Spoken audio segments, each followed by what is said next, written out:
Hello everyone, চলে এসেছি একটা নতুন ব্লগের সাথে।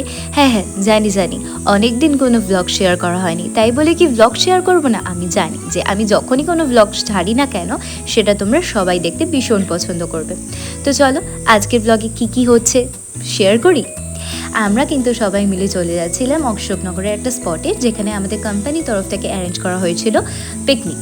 আর সেখানে তো সবাই দেখতেই পাচ্ছ চলেই এসছে। সেখানে আজকে হবে প্রচুর মজা, হই হুল্লো, আড্ডা, মানে কি হবে না। আর এটা ছিল কিন্তু দ্রুনদী, ভীষণই মিষ্টি। আর এই লোকেশনটাও কিন্তু আমার ভীষণ পছন্দ হয়েছে, কারণ আমি পিসফুল এনভায়রনমেন্ট একটু ভীষণ পছন্দ করি। আর তারপর এদিকে তো মামা ভাগ্নি দুজনে মিলে ক্রাম বোর্ড খেলছিল, দেন তনুর সাথে একটু ডান্স করছিলাম। ওয়েন ডান্স করে নন ডান্সারের সাথে, দেন আমরা পিকনিকে সবাই। আর তারপর তো নাচ, পিকনিকে যদি না হয় তাহলে হয় নাকি? বাঙালিদের কিন্তু নাচ হয়ে হলে এটা মিলিয়ে মিশেই থাকবে।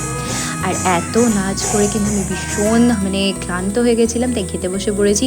তাই সুন্দর ভেজ ডাল, তার সাথে কিন্তু বেগুনি, আর দেখতেই পাচ্ছ সবাই খেতে বসে পড়েছে।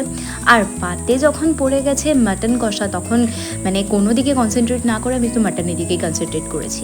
তারপর চলে গেছিলাম বোটিং করতে। আর এখানে তনু একদম সুন্দরভাবে বলো জুবাকে সেটির পোজ দিয়ে দিয়েছে। আর তারপর দেখো ভিউটা কিন্তু ভীষণই সুন্দর ছিল। ও হ্যাঁ, আমি কিন্তু প্যাডেলটাও চালাচ্ছিলাম, বোটিংটাও করছিলাম। আর রাতের ভিউটা কিন্তু ভীষণই সুন্দর ছিল। তারপর বসে পড়েছিলাম আমি আমার বরের কাছে। বর দেখলাম ওখানে একটা বসে রয়েছে, তাই okay that's it for today, by.